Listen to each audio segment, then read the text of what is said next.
బాబాసాహెబ్ అంబేద్కర్ రాజ్యాంగం సాక్షిగా ఈ దేశంలో రాజ్యాంగాన్ని తుంగలదొక్కుతూ మనువాద సిద్ధాంతాన్ని కొనసాగిస్తున్నట్టుగా కనబడుతుంది.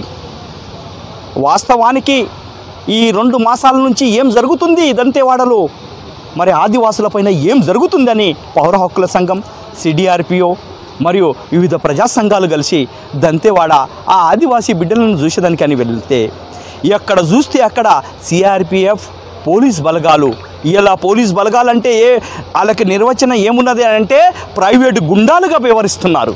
రాజ్యాంగం సాక్షిగా భారతదేశంలో ఎవరినైనా ఎక్కడికైనా పోయేదానికి అవకాశం ఉంటుంది.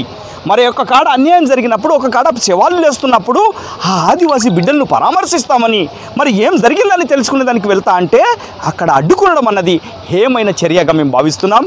మరి ఇక్కడికి వచ్చిన వాళ్ళంతా మేధావులు, ప్రజా సంఘాలలో ఉన్నవాళ్ళు, మరి ప్రజాస్వామికబద్ధంగా వ్యవహరించే వాళ్ళు ఎవరిని కూడా రానియకపోవడం అన్నదే ఇది కనబడుతుంది. ఏంటంటే అమిత్ షా లాంటి మోదీ పాలనలో ఇవాళ ఖనిజ సంపదను దోసుకుపోయేదానికి ఆదివాసుల యొక్క 5th schedule 6th schedule PESA యాక్ట్ను బొందలగలుపుతూ వారి యొక్క ఆస్తిపాస్తులను ధ్వంసం చేస్తున్నట్టుగా కనబడుతుంది. మరి దీన్ని మేము మాట్లాడదామంటే, లేకుంటే ఎవరన్నా మాట్లాడతారంటే మాట్లాడనీయకుండా గొంతు నొక్కుతూ ఇవాళ నక్సలైట్ పేరు మీద చంపడం అన్నది, ఎన్కౌంటర్లు చేయడం అన్నది ఇది హేమైన చర్యగా మేము భావిస్తున్నాం. ఒకప్పుడు సల్వాజూడమని అక్కడున్న రాజకీయ నాయకుడు, వాడో దొంగ, వాడు ఆ ఆస్తిపాస్తులను అక్కడున్న సహజ సంపదలను దోసుకునే దానికి ప్రయత్నం చేస్తే మళ్ళీ ఇంకొక సల్వాజూడంను తయారు చేసి అక్కడ మాన ప్రాణాలతోటి చెలగాటమాడుతున్నారు. ఇదాన్ని సుప్రీంకోర్టు ఉన్నతమైన న్యాయమూర్తులతోటి దాని మీద న్యాయ విచారణ జరగాలి. ప్రతి ఒక్కరికి అక్కడికి వెళ్ళి అక్కడ జరుగుతున్న విషయాన్ని సమాజానికి తెలియజేసేటట్టుగా ఆ సౌకర్యాన్ని కల్పించాలని దళిత లిబరేషన్ ఫండ్ తరఫున కోరుకుంటున్నాం. దానికి ప్రధానంగా మేము ఏమంటున్నామంటే, దేశభక్తులు ఎవరైతే ఉన్నారో భగత్ సింగ్, చంద్రశేఖర్ ఆజాద్, అప్పుడు వాళ్ళు పోరాటం చేస్తే ఆ నల్లదొరలు వీళ్ళను ఉగ్రవాదులు అన్నారు. ఇవాళ తెల్లదొరలు దోసుకుంటున్న ఈ ఖనిజ సంపదను ఇవాళ మేము ప్రజాస్వామ్యబద్ధంగా గొంతుకైపోతే మమ్మలను కూడా ఒక ముద్ర వేయడం అన్నది హేమైన చర్య. ప్రజలందరూ ఎక్కడిదక్కడ కట్టదిట్టమై మన సహజ సంపదను కాపాడుకునేదానికి, ఆదివాసీ బిడ్డలకు తోడుగా ఉండేదానికి, ఈ దేశ సంపదను కాపాడుకునేదానికి మనం కూడా భగత్ సింగ్ వారసులుగా, చంద్రశేఖర్ ఆజాద్, కొమ్రం భీమా వారసులుగా, బిర్సా ముండా వారసులుగా ఆ ఆదివాసులకు మనం బాసటగా ఉందాం.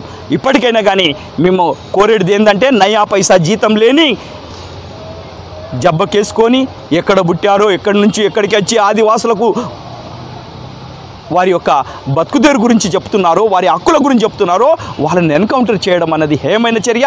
మరి ఎక్కడ కూడా రాజ్యాంగంలో ఎన్కౌంటర్ చేయాలని లేదు, కానీ దారుణంగా చేస్తున్నారు. దాన్ని మేము ఖండిస్తున్నాం. వెంటనే బేషరతుగా కగారు పేరు మీద ఈ భారతదేశం యొక్క సహజ సంపదను దూసుకునేదానికి మణిపూర్లో ఏది మాదిరిగానైతే మహిళలను నగ్నంగా చేసి భారతదేశాన్ని నగ్నంగా చేసిన ఘనత ఈ మోదీ సర్కార్ది, అమిత్ షా సర్కార్ది. గనక ఇలాంటి సంఘటనలు పునరుత్తం కాకుండా ప్రజలందరూ మేలుకోవాలి. హిందుత్వ పేరు మీద, మనువాద సిద్ధాంతం పేరు మీద ఇలా ఒక వైపు నుంచి ఖనిజ సంపదను దోసుకొని కొందరు పెట్టుబడిదారులైన అంబానీ, అడానీలకు ఇస్తున్నట్టుగా కనబడుతుంది. కనుకనే ప్రజలంతా దీన్ని ముక్త కంఠంతో వ్యతిరేకించాలని దళిత లిబరేషన్ ఫ్రంట్ తరఫున కోరుకుంటున్నాం. నయా పైసా జీతం లేని ఆ వారికన్నా జీతాలు తీసుకొని ఎవరైతే ఇలా మిలిటరీ మెన్ అంటున్నారో, లేకుంటే పోలీస్ అంటున్నారో, ప్రజల జీతాలు తీసుకొని ప్రజలకు జవాబుదారీగా ఉండాలన్నా అక్కడ ఆదివాసుల బతుకులతో చెలగాటమాడుతున్నారు. వాళ్ళు మాన ప్రాణాలను దోసుకుంటున్నారు. ఇది హేమైన చర్యగా మేము భావిస్తున్నాం. వారిపైన జ్యుడిషియల్ వెంటనే చర్యలు తీసుకోవాలని సుప్రీంకోర్టును మేము పదే పదే కోరుకుంటున్నాం. జై భీమ్, జై ఆదివాసీ, జై భారత్.